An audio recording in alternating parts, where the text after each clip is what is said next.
さあ始まりましたインプットでございますけれども、いつもはですね横にいる南海キャンディーズの山ちゃんなんですけれども、実はもうやってられないということで地上波のどでかい番組たくさんしてて、年末、ちょっとスケジュール出してくれなくて、俺はもう吉本大好きなんで BS 吉本に命かけてますんでやりますってことでちょっと揉めまして、で山ちゃんの方はもうほぼもう退所するんじゃないかって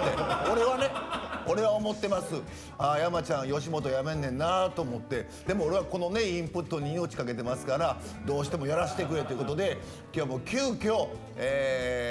山ちゃん以上の活躍期待しております。うなぎさんです。よろしくお願いします。ギシャリうなぎです。お願いします。めちゃくちゃ嬉しいですよ。やとしたら山田さん、怒らんといけないですよ絶対。いやこんな対象で仮病を使って、BS 吉本休んで多分今頃 TBS かなフジテレビかな、なんかご機嫌に MC 気取ってると思うんですけど、俺はもうそんなやつがもう許せなくて。なめられてますよ。なめられてますよこの番組がマジで。スタッフもなめられてる。だから俺はこの机でいいんですよ。山ちゃんサイドが多分この机じゃ仕切れませんっていうことで買った椅子ですから。買った椅子で座布団もない。俺はもう全然イボ痔からね血流しながらやりますけど、彼はもうほんまに嫌やということでちょっとね今回は収録不参加なんですけれども、今回すごい大先生大先生ですか。今回大先生来てくれて、あれテンション低くても絶対に文句言ったらダメですよ。大先生も日々言ったら執筆で忙しいですから。いや、それテンション高く来てほしいです。どうもーってこの大一声どうもーって猫背で来ますから。おはようございます。大先生、又吉大先生、よろしくお願いします。よろしくお願いします。めちゃめちゃテンション上げてくれ今。テンション上げてくれました。めちゃくちゃ二択で迷いました。扉の前で。久しぶりに声出したんですよ、大きめ。久々に出しましたね。いやマジで吉本初のちゃんとした本当に王道の作家。だって芥川賞いただきました。純文学のど真ん中ですから。すごいです、売れる前からそういう本の仕事とかコラムとかちょっとずつ書いて、多分出版業界から口コミで広がっていって仕事がどんどん入ってきて、ちゃんとしたやつ一冊書きませんかって多分ですよね。オーダー来たと俺は思ってんねんけど、そういう流れで、一つ原動力になったのは、ピースでやっぱり綾部審査が厳しくて好きなことはあんまりやらせてくれなかったなのでコラムとかエッセイでちょっとずつ自分の個性を出していく、散々罵倒されたんちゃうの。罵倒されましたよ。今日黒い服着てきてますけど、もうちょい若い時、黒い服着たらブチ切られてましたからタレントやから、もっと華やかにせえと、明るくせえって、お前自分のクラス分かってんのかみたいな、お前黒着るな。い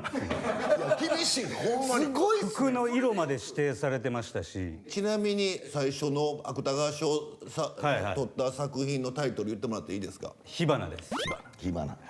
これだからネットフリックスとか見ましたよね。本は読みました。本読みました。もちろん。面白かった。面白いです。でその次が劇団の人が主役の劇場という劇場で、それも映画にもなって、ほんで次人間か。人間ですね。新聞小説よ。新聞で連載。人間はそうやんな。そうですそうです。毎日何文字書かなあかんの。1600ぐらいですかね。それを収録ですよ。1600マジですか。マジやねん。それも千鳥の大悟が飲みに行こうって誘って断らず付き合って、でそっから仕事場の方帰って、そこでカチャカチャやってる。いつ書いてんすか。飲みに行ってる時もちょっと考えて、そのせいで人間っていう小説は飲み屋のシーンがだいぶ多くなりました。あ、そうなんや。背景が大体飲み屋になってしまう。大体飲み屋の背景でやってるからそこなってくるんですね。飲み屋で考えてると、どうやって書いてんのって聞いた。最初の1行とか世の中に見せへん20ページ前から書いてんねん。ほんで肩の力抜けてきたぐらいから始まるんですって。でも話は大丈夫なんですか。その20ページ分なくなるんで途中から始まってる。ほんなやつ来たで途中から始まってるみたいにならないですか？あやべ発見したでで今回ははいいろいろ我々2人にインプットで吸収していただいて、そうなんですして我々はよそでいろいろ喋ろうと思うんですけど、はい何を教えてくれるんですか？太宰治です出た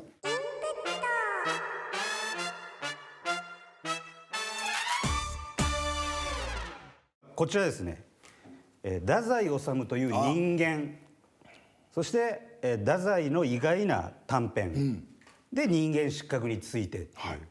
まずその太宰治ってやっぱりどうしても暗いっていう印象が国語の教科書の写真ではちょっとガリガリのはいなんか手ついてる人手つですよね。いたりとかなんか髪の毛ちょっとセミロングな感じのそういうなんかこうすごいナーバスな感じ、繊細な人っていうこれそもそも本名なんですか？本名は対馬修司って言います。そうなんですね。青森県出身ですっごい大金持ちなんですよ、お父さんがまずもう政治家なんですよ、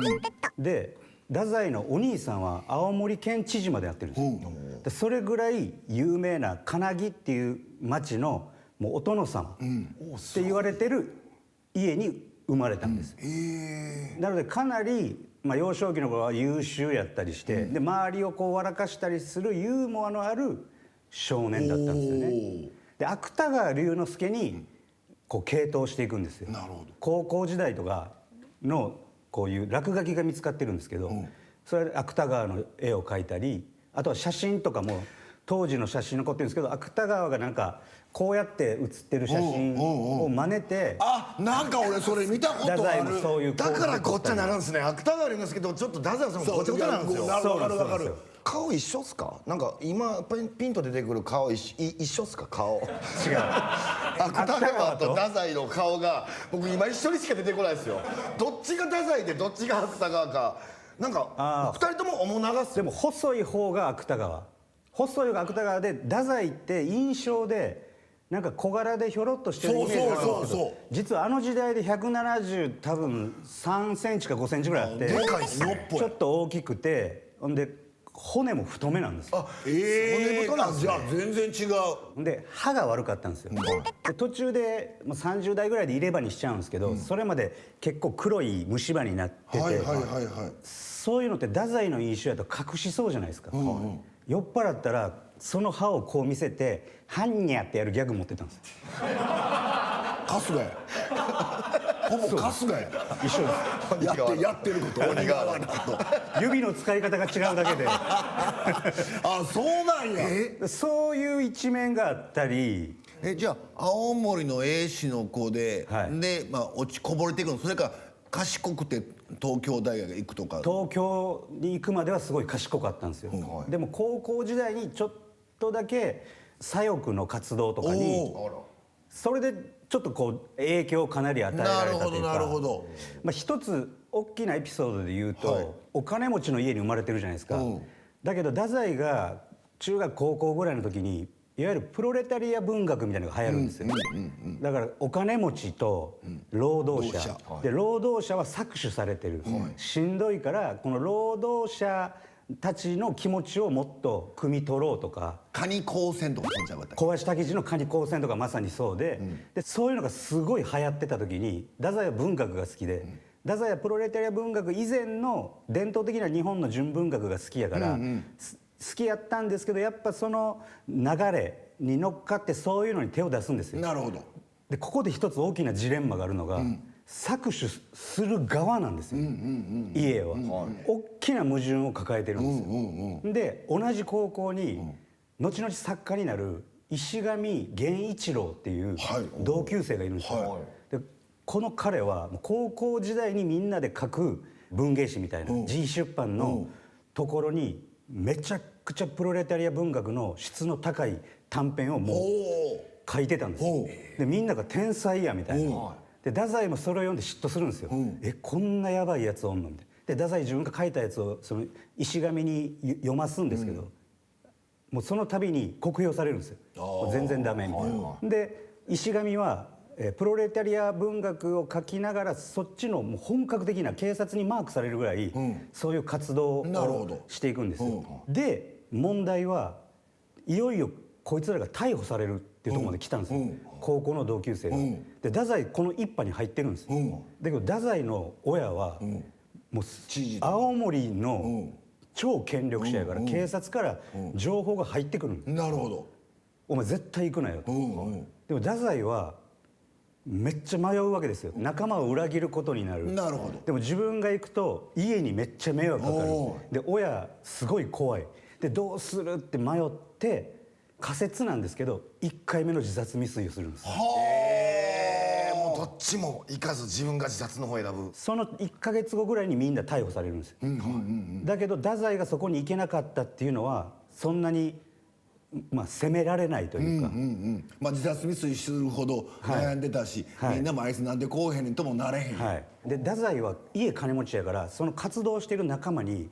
毎月結構な額をカンパしてたんですよ。っていう背景があるんですね。でその後東京行ってまあいろいろあって作家としてデビューするんですけど、当時まだ売れてなかったんですね太宰は。で中央公論っていう雑誌で文芸誌で書けたらこう作家として認められたみたいな当時があって、そこでついに声がかかるんですよ。新人発掘コーナーみたいな、新人がフレッシュコーナー、創作を中央公論のフレッシュコーナー、があって、これ全くの偶然なんですけどその時2人選ばれるんですけど、それが石上源一郎やった。面白い。高校の時の同級生ライバル、勝てなかった石上と太宰が同じ雑誌で取り上げられるんです。面白いですね。面白い。でこの話大好きなんですけど、で編集者が、まあ、それぞれ依頼をする時にまず石上の家行くんですって、ほんならもうなんか貧しい家に石上がいて、ほんでこのあとその太宰治最近ちょっと話題の悪い噂がいろいろ立ってて、でその太宰治のとこ行くから気重いんですみたいなこと言ったら「え太宰?」みたいな「あいつ対馬やろ?」みたいな「俺高校の同級生やで」っていうでちょっとこうまあ裏切られたじゃないですけど、石上の中でその太宰の評価低いんですよね。なるほどね。あいつその我々捕まったけどあいつ来おへんかったとか、ね、その高校時代の本のクオリティもちょっとそんな高くないし、ちょっとね、で下に見てた。で編集者が次太宰のとこ行って「さっき石上さんのとこ言ってきました」って、その時点で太宰は全てを石上は絶対俺のこと悪く言ってるし、この編集者も俺のことを舐めてるはずやってなってグーってなって、その時に書いた小説が「駆け込み訴え」っていう短編なんですよ。この駆け込み訴えってキリストを裏切ったユダの一人称で始まるんです。キリストが最後の晩餐で、それは小説には書かれてないんですけど、この中に裏切り者おるっつって、でユダお前やって、お前自分のやることをやれっつって、なんでって思いながらユダは出て行って、っていう背景が聖書にあって、それが駆け込み訴えの中では「申し上げます申し上げます」っていうところからキリストがいかにひどい人かっていうのをユダが独白するっていう小説なんですよ。ほんでキリストがいろんな奇跡を起こすけど、その裏で俺がどれだけ金集めてあいつの奇跡を成立させるために動いたか、それをみんな分かってくれへんし、キリストも分かってくれないっていう小説、もう名作で僕大好きなんですけど、これは石神をキリストに見立てて、その裏切り者って言われてる自分をユダに見立てて書いてるっていう、めちゃくちゃすごいカウンターじゃないですか。すごいっすね。なんかねモーツァルトとサリエリみたいな感じ。そうですね。ごめんな。モーツァルトちょっとだけ置いていくわ。サリエリ。モーツァルトが天才すぎてサリエリが嫉妬するっていう。そう宮廷音楽家としてはサリエリの方が上だけど、音楽家やから分かんねん。モーツァルト全然ハマってないけど、こいつエグいなって言って、なんとか自分のポジションを守るためにっていうないねんけど、その時は同級生の人の方がやっぱ評価高いの。まだどっちかというと太宰の方が名前売れてきたっていう、その前に太宰が芥川賞の第1回みたいな時に候補になった時に、佐藤春夫にもすっごい長い手紙を送って、佐藤春夫って誰？芥川賞の選考委員ですね。なるほど。で佐藤春夫は、支持してたんですよ、太宰を面白いっつって。なのでもうこれを取れないともう俺の人生どうなるか分からんから絶対取らせてくれって手紙を書いたりとかで、川端康成にも書いたんですかね。で結局取れなかったんですよ。その、選評で川端がなんか作者にちょっと暗い影があるみたいなことを言うんですよ。で太宰からしたら「いや関係ないやん」みたいな暗さなんかあって脅迫状みたいな手紙を川端に書くんですよ。太宰治。その家で小鳥飼って身分ですなみたいな刺すと思ったみたいな刺すぞみたいなちょっと怖いじゃないですか。いやトロサーモン久保田みたいなもんそういうちょっと反骨精神みたいなものはもしかしたら高校時代とかに養われたのもあるのかなっていうのが。女癖とかもいろいろ自殺未遂とかいろいろ激しいの。小山初代っていう青森のその飲み屋で知り合った女性と結婚するときにもう分家扱いにされるんですよ。なるほど。だけどちょっと精神的に不安定になって入院してた時期に初代さんっていう最初の奥さんと可愛がってた遠い親戚が不倫しちゃうんです。あら初代さんが。はい。その事実を知ってまたちょっと体調崩したりしてみたいなのもあったりはするんですけど、それが初期の頃の作品はちょっとそういう暗い内容が多いんですけど、2人目の奥さん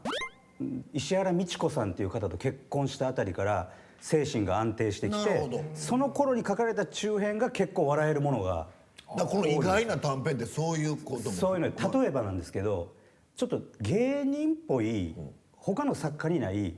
すごい現代のお笑い芸人が書くエッセイみたいな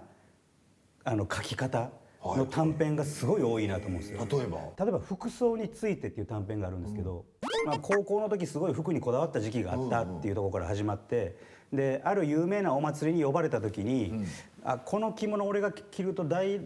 たい雨降んねんなっていう着物があって、ちょっといろいろあってそれを着ていかなしゃあないってなって、10年か20年に1回のお祭りにその着物を着ていってしまったらやっぱり雨降って中止になって、この祭りを中止にさせてしまったのは僕ですみたいなことを、自意識過剰な文体で書いてて、ほんで今日は家で作業する日やからって何でもいいわってちょっと赤い女性もんというか赤い着物を着て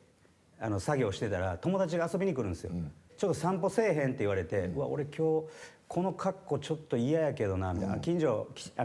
三鷹に住んでたんで、井の頭公園ぐらいやったらっつって行く時も気になってるんですよ。友達が「ちょっと酒飲みたいな」みたいな「新宿行かへん」ってなって「いや俺ちょっとそんなつもりで今日格好着てないから」みたいなんで「じゃあ間取って阿佐ヶ谷にしよう」みたいな。で阿佐ヶ谷行く時ももうずっととにかく窓に映る自分の赤い着物が気になるっていう描写が続いて、で居酒屋に入るんですけど、そこの大将がめっちゃ怒ったら怖いっていうのを太宰は気にしてて、前酔っ払って生意気な口を聞いたやつにもう帰ってくれと、で二度と来ないでくれって怒られてるのを見たことがあるから、それも気になるしその赤い着物も気になるしでガーってなって友達を殴るっていう。うわめちゃくちゃやな。めちゃくちゃっすね。殴ったらダメっすね。っていうエッセイなんでしょ。エッセイ風の詩小説なんですけど、この頃の短編がすごく太宰ファン以外からも評価が高いんですよ。で川端康成とかも太宰を酷評してたんですけど、そのちょっと後に書いた「女生徒」っていう作品をなんかこういうものを読むために自分は小説を読んでるんだって川端が言うぐらいと。で三島由紀夫は太宰より下なんですけど、めちゃくちゃ太宰アンチなんですよ。全然あなたの作品好きじゃないですって本人に言うぐらいなんですけど、その当時に書いた「おとぎ草子」っていう短編集があるんですね。カチカチ山とかああいうのをなんかその当時の太宰が自分なりの解釈で書き直すんですよ。男女の物語に書き直して、それもちょっとコントっぽいじゃないですか。なんかそういうことをやってそれだけは面白いって三島が言ってたりで、これがすごいのがこの時期の作家ってやっぱみんなちょっとプロパガンダ的な小説とかこう戦争に対して前のめりなものが多い時に言葉をそういうふうに使わずに楽しい物語を書いてるめっちゃ変な作家なんです。そこもやっぱかっこいいというか。太宰さんが当時住んでたとことかだからあの辺に住んでたん違うの？そうです、たまたまなんですけど上京して最初に住んだのがたまたまなんだ。そうなんです、太宰の住んでた家があったところ。たまたまじゃないと思いますこんだけ太宰治好きで自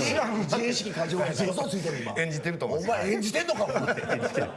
太宰を演じてる太宰を演じてる。もう時間ないんで最後に人間失格の話をちょっとしたいんですけど、もうあと4分3分しかないんでもう正直諦めてますすいません、すいません。人間失格持ってきました。嬉しい。うわ人間失格のこちらが初版本です。うわ初版っすか、はい、すごい売れたんで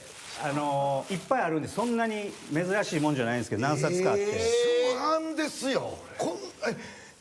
名前こんなドーンって出てんですね。そう太宰治。うわすごいっすね。これで時代でどれぐらいですか？1900。50年とか60年とか違うの？うわすごいっすね。これが人間失格の単行本なんですけど、ちょっと貴重なやつで、これは人間失格が最初に載った展望っていう雑誌ああなんですよ。なるほどなるほど。まずここに出て、ほんでおもろいからってことではい本にしましょうってことでしょ。これ結構貴重なんです。すごいっすね。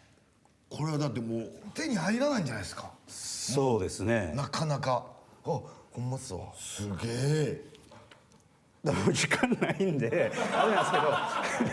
す展望に乗ってこれがけど、その本になる。大ヒットすんの？大ヒットします。あ、そうなんですね。やっぱ売れたんですね。太宰ずっとそこまで売れてなかったんですけど「斜陽」っていう作品でめっちゃ売れるんですよ。なるほどなるほど。でその後自分で売り込みに行って人間失格を出すんですけど、これは実は太宰が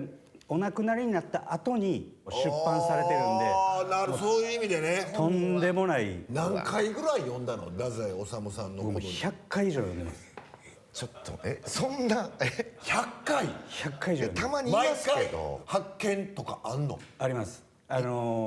いっすよ絶対もう発見は。こんな100回目に100件ないでしょもう。こんなとこあったみたいなとこがいや俺なんか本読む力ないんかなって思うぐらいもうぐらいね。出てくるんですかやっぱ。出てくるし次々といろんな発見があるんで、だから人間失格に対してちょっと内容触れにくいんですけど、人間失格ってめっちゃ評価低かったんですよ。最初。はい、ちょっとそのメンタル的にも体調的に悪かったから瀕死の状態で書いたものやからクオリティ低いって言われてたんですけど、僕はやっぱどうもそう思えなくて、ずっと読んでいくと中期の短編での名作とされるところで培った技術がなるほど人間失格にめちゃくちゃ出てるんですこれ部分やんこその技れ部分やん術っていうのはその書き方とか、はいエピソード的なことどういうことが技術が？人間失格って、大場洋蔵の半生みたいなものを、それはよく太宰治と重ねられるんですけど書かれてるからどうしてもこう大きなトピックだけになっていきがちじゃないですか。そしたら読んでる方もこんなことあってこんなことあって読み方になるんですけど、その中にもっと繊細な何かがあるっていうことを分からすために急にここそんな説明いらんやろっていうところをめっちゃページ使って書いたりするんですよ。100回よ。あれ熊田正史さんでしたかね。僕聞いたんですけどビューティフルアホな古畑任三郎みたいな始まりやったな。なんか謎が解けそうですね。いや解かれへんやろ絶対に間違ってるやろ犯人。熊田正史さんがビューティフルライフでしたかね、100回見てるっていう話を聞いたんですけど、何も発見ないって言ってましたよ。ないっすよ。もう安心感しかないって言ってました。安心するって言ってましたずっと。いやじゃあ、はい遺言じゃないけど死ぬ時にやっぱりね棺桶入るわけやん、はいはいね、一冊だけ本入れるってなったらやっぱこれ人間失格かもしれないですね。もうこれがかなり影響は受けてるから受けましたし、で昔の人みんな人間失格はなんか一時期はしかみたいなもんでそう若い頃読むけど大人だったら読めたもんじゃないって言うけど、ちゃんと読んだら絶対1回で中学生でこの小説1回で読み切れたやつがいたとしたらド天才です。絶対無理です。理解できへんと、はいなんだ100回かかんねんって、だからたまに酒場で絡まれるんですよ。太宰好きなんか人間失格本好き言ってて人間失格あはいはいどう読まれたんですかって言って負けたことないです今のところいやいやそうじゃないですよ。すごい全然違う怖かった。俺の知らんパターンして出てきた。今グッてわー出てきた。うわー負けたことないですよ。今すごい顔しましたよ。やっぱり今出てましたね。そこだけは出てましたね。ちょっとこれマジですごい。マジですごいと思います。今怖かった。本性。本性見た。ペース配分間違えました。人間しかもっと言いたいこといっぱいある。今度いつか人間失格だけをしゃべりにしていいですか。もう来てすぐに喋り出して人間しか。わかりました。時間ないから。あ、告知がある。はい。その小説がはい1月の28日に出るんですけど、タイトルが「生きとるわ」で大阪が舞台になってまして、で高校時代の同級生3人で集まっていろいろ昔の話してたら、トラブルメーカーの横井哲がいて、そいつにみんなひどい目に遭ってる、あいつがみんなから金借りて飛んでたけどなんか戻ってきてるらしいでみたいなところから始まる話なんです。で一体どうなるんどうなかっていう話でございますけど。ぜひぜひ。はい、わかりました。はい。寝屋川出てくるんですか。寝屋が出てこい。出てこないですか。出身の寝屋川出身なんで。